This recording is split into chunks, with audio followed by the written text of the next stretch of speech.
The weather is unusually mild today, so I started doing some napping. I'm going to be breaking some random rocks, some heat-treated stuff.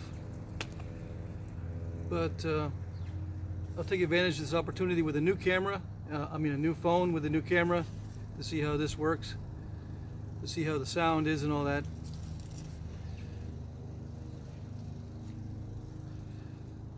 So I'll be using modern tools with aluminum, and this is a part of a grinding wheel, modern abrader.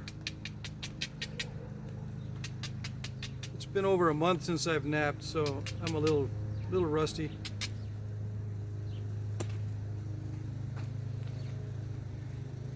Last time I tried filming, the camera cut out at about 4 minutes, so let's just see what happens.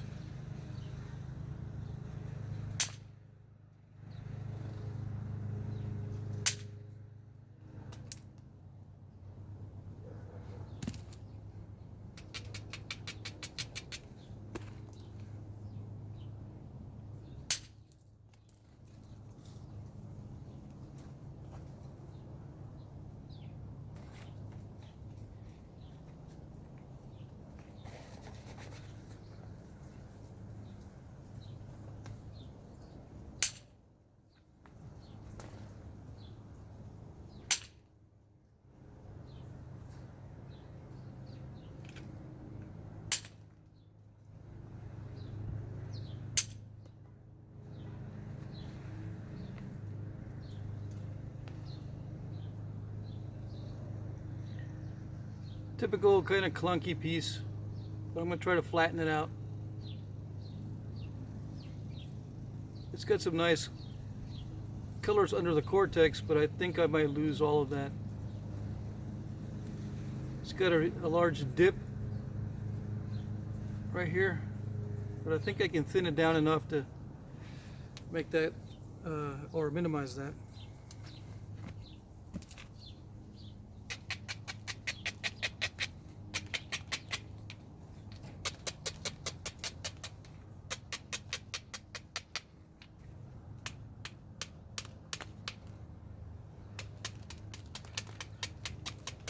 Also, since my last video, I've lost about 25 pounds on a new diet, so everything kind of changes when you change up your diet, including the way you think. So let's see if it's affecting my napping at all. Hopefully for the better.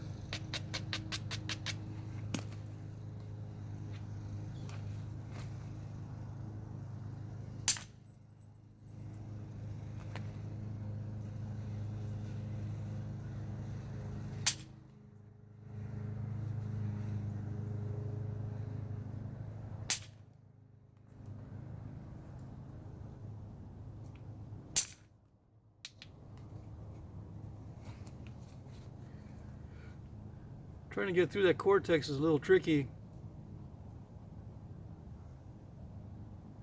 I just hit 2 flakes and stepped right there in the middle.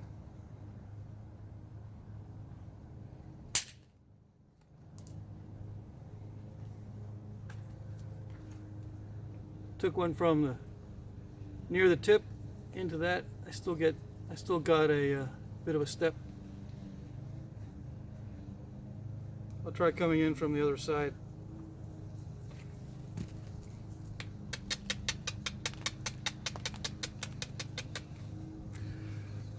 Rough up this edge so I can come in from this other side. Get rid of that step. I think the new phone camera is actually pretty good.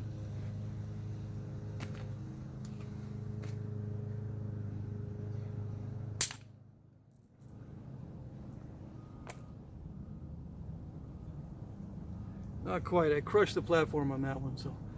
Alright. I won't do much of this zooming in or whatever. Probably talk about something else.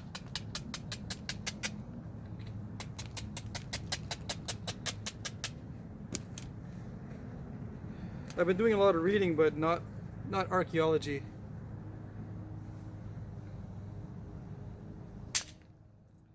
Mainly on health issues, since there's been some health issues in my family.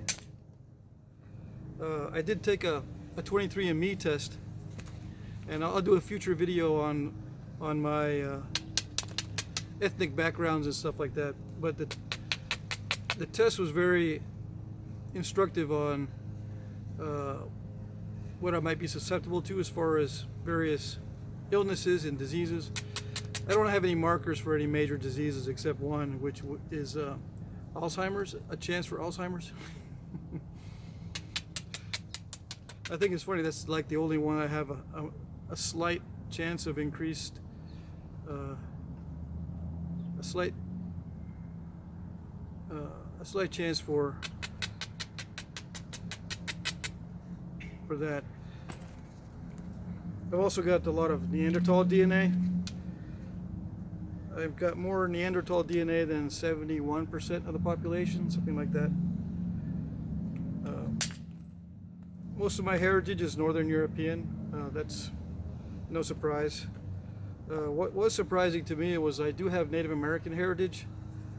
I thought maybe I'd have right around 5%, but I have like 11.5%, or somewhere thereabouts.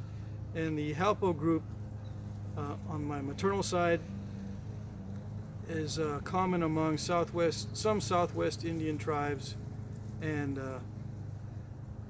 Pueblo Indians and ancestral Pueblo Indians or Anasazi Indians.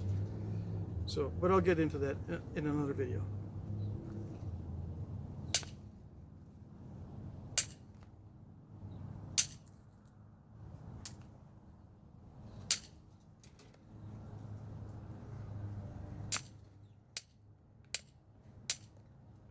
So yeah, I changed my diet mainly because I struggled with the roller coaster ride up and down on the weight gain, weight loss, weight gain, weight loss, and I was restricting my calories, or what is known as a calorie restricted diet.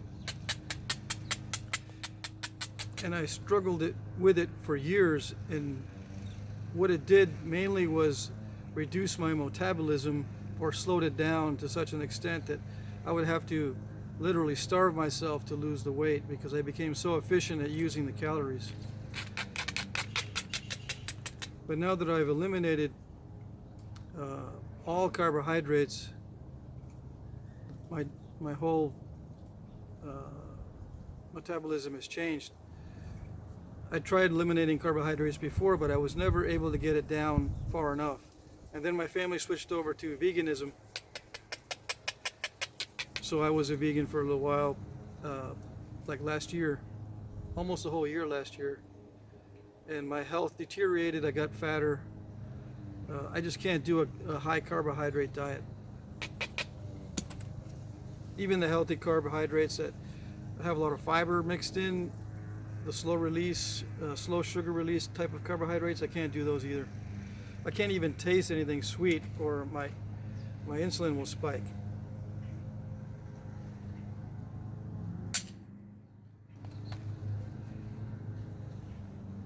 So yeah, I haven't gone in for tests and all that kind of stuff, but I can tell that after meals I'd want to take a nap. I feel extremely tired and lethargic, and extremely hungry after about an hour or two. So I was always constantly needing to have a snack. So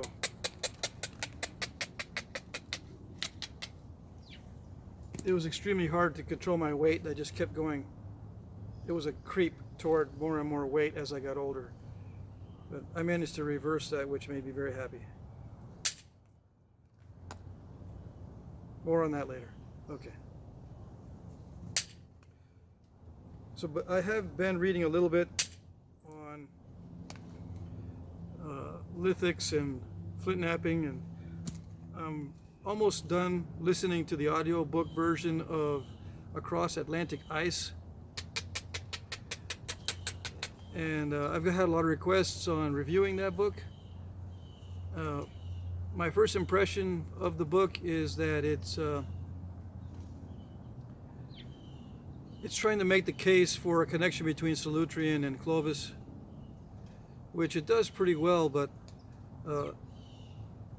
scientifically, if you want to propose a hypothesis, that's fine. But once you propose it, you should try to find ways to falsify it so that you can develop a better hypothesis.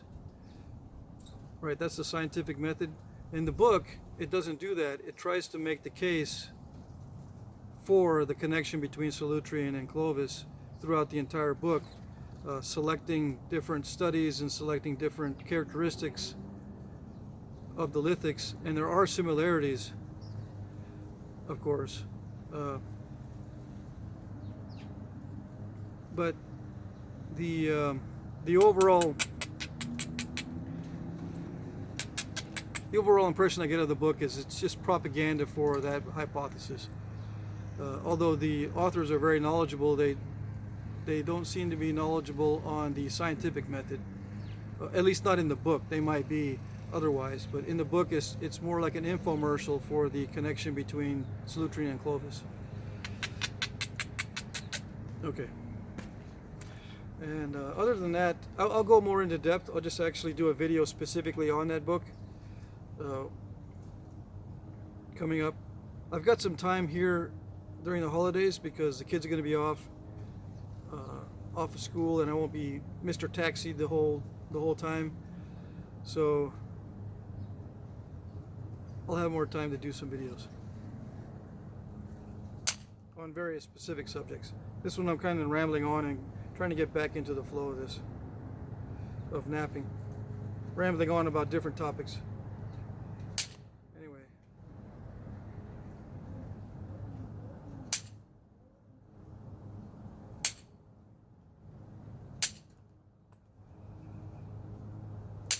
This particular piece of heat-treated material is very brittle. It's a translucent type of chert.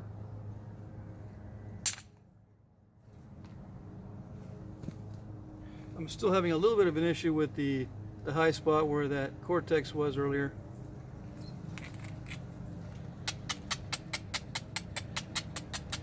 I got to remember not to thin down the edge too much, or thin down the piece too much, because you can't send large flakes to knock off high spots when the workpiece is too thin. I mean, you can, but it's very difficult, and you usually end up getting a little bit too much of a flake and an overshot sometimes.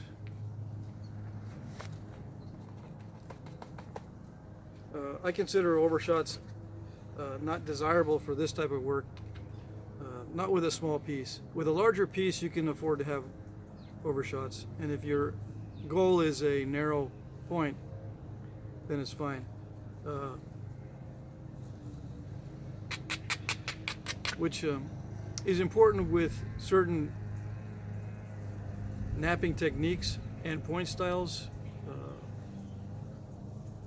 like Clovis, right? Now, the importance of the overshot, I think, is overstated in books like Across Atlantic Ice. I don't think it's that important. I think what happens is, as you increase your skill in napping and your exposure to how flakes form your workpiece, you can see that once in a while an overshot is desirable. And but to try to actually plan them is, I don't know, it's like planning any other type of flake. It's really not as predictable as one might think. And if you're going to overshoot something, there better be a very good reason, because you can just take a flattening flake, or flake from both sides, and achieve the same result, or even a better result than if you were to overshoot, especially if you want to preserve some width. Okay, enough on that one. I did look up Clovis, a bunch of Clovis points, and try to get the average dimensions of a Clovis, because I am going to do a Clovis video, another one, very soon. The results I came up with were the average width of a Clovis is a little over an inch and an eighth, I would say, and the average length is 3 times that, or let's say 3 3/8. Okay, lot of Clovis points on average tend to be 3 to 1. with a thickness to width ratio of about 4:1 or 5:1. I gotta look that back up, but a lot of them are not extremely thin, but some of them are. Most of them are fairly rigid and chunky and strong, okay? So 3:1, which isn't very large. It's, you know, it's similar to this size here. A little over an inch wide and a little over 3 inches long. That's the average. But I'll get a more precise I'll get more precise numbers on that later.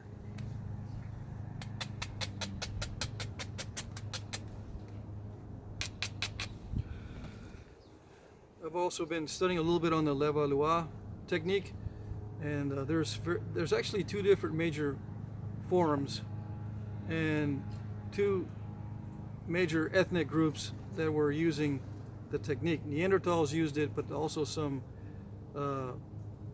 modern type humans were using it as well at about the same time.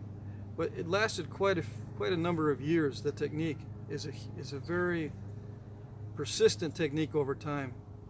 Okay, some think that or have made the hypothesis that it is a technique that requires language to teach. I don't think it does. I think we can learn the Levallois technique simply by observing the end product and the cores. But it does need an example, because it's not an intuitive technique or something that is naturally done by just chipping on a rock and getting a sharp edge. You know what I mean? They were tending to want flat flakes instead of the curved ones that you see in some other collections, or assemblages as they call them, over time. All right. So I have been reading on that too. I'm going to be doing some more videos on that, so I can show you the two different types of cores that result and the flakes that result from each type of core from that technique. Okay.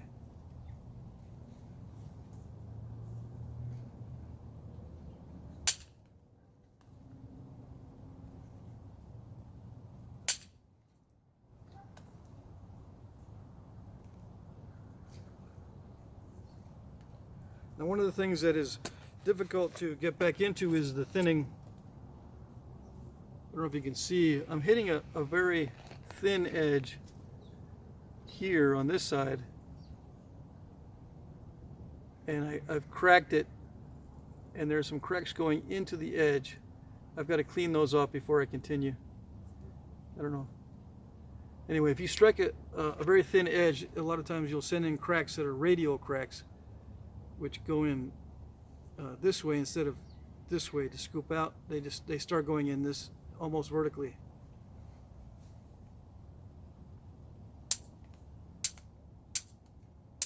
Happens a lot with obsidian.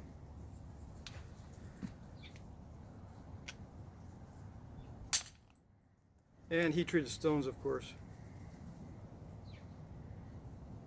Okay, so I'm developing an island in the middle here, which is a typical newbie type of mistake.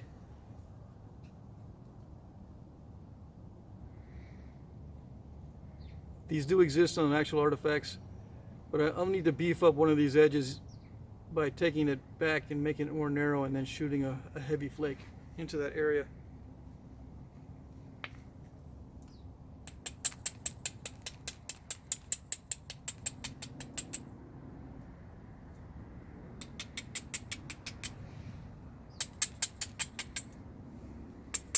I think it's still rolling.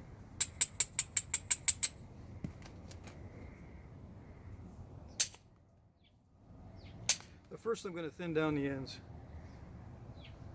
Starting to get too thin in the middle.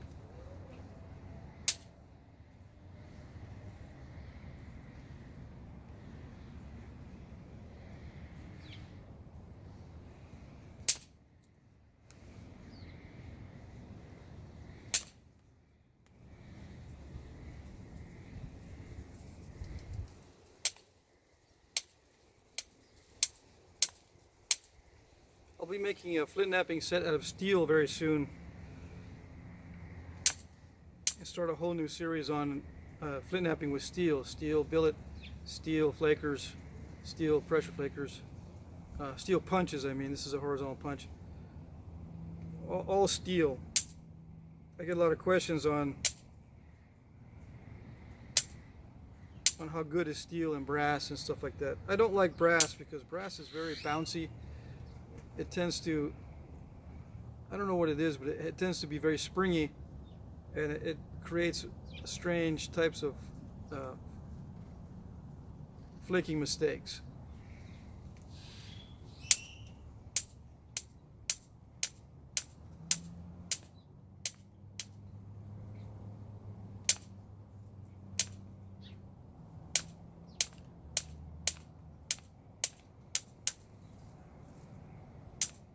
You kind of need something that feels slightly dead when you hit it. It's not like bouncing every time. With steel, you cannot have hardened steel because that bounces also. You have to have mild steel, which is slightly softer, and it's slightly dead, for lack of a better word.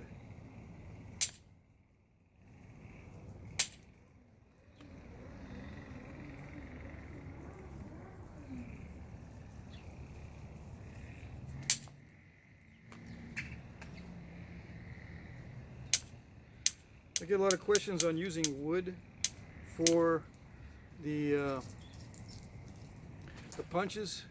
Now you can use wood like this if you have a punch mounted overlapping the wood, but if the wood overlaps the punch or the tip, the forces that you're applying, if you hit the wood, will crack the wood. The tip will move within the socket. Even if it's a long socket, the metal does flex and will crack the wood if the wood overlaps the metal. But if the metal overlaps the wood and you're hitting on metal like I am right now, it works a lot better.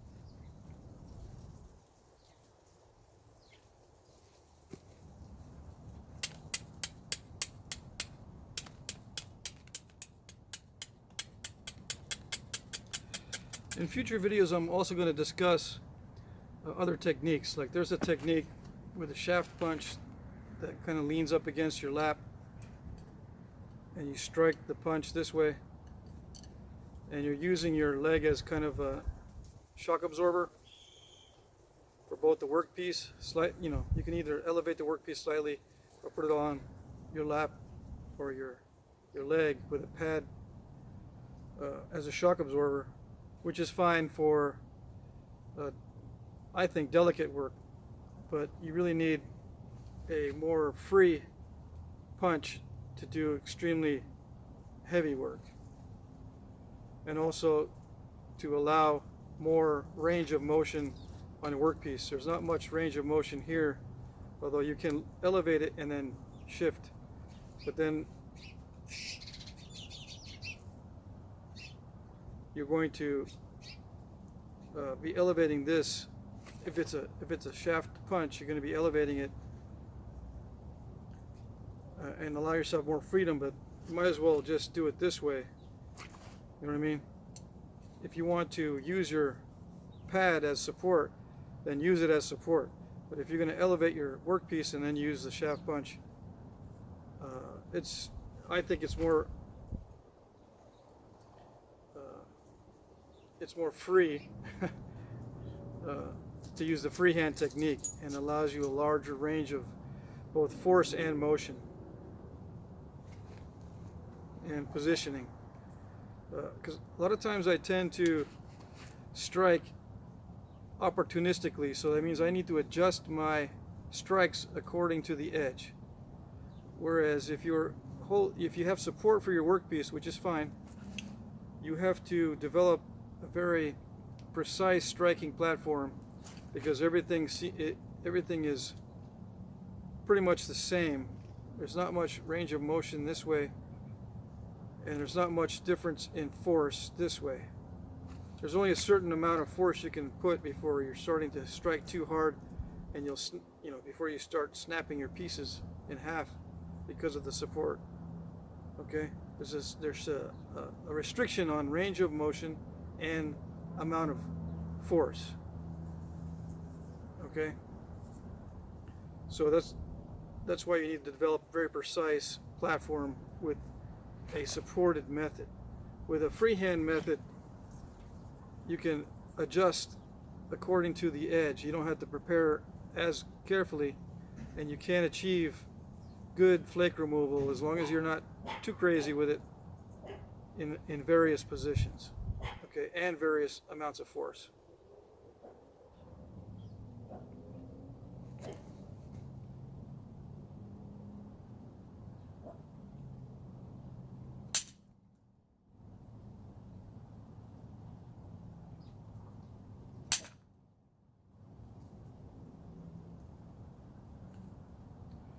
I took a strong hit toward the island there, but I think it's going to stay an island because that piece just stepped right before it. Or I might just cheat and hit the island, the side of it, and just knock it off. I think I'll do that. I'll just hit directly on that shelf that was created by that last step fracture.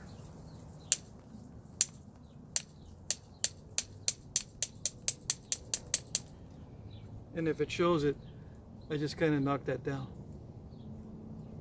You can do that if there's a shelf on one side of the island, just knock that shelf with your flaker, and it'll just kind of trim it. You got to watch out for diving flakes though. Those will ruin the center of your workpiece and make it very weak. You know, those diving flakes that go in partially, sort of like a reverse hinge, but they don't go all the way through, of course. But those will weaken your workpiece, and you'll be working on the ends, and it'll snap in the middle because you have a weakness in the center.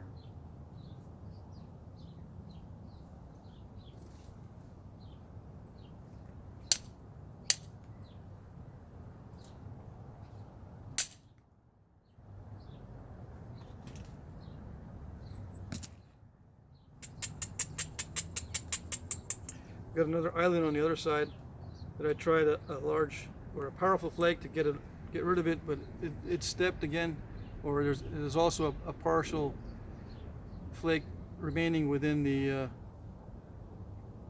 that path of the flake.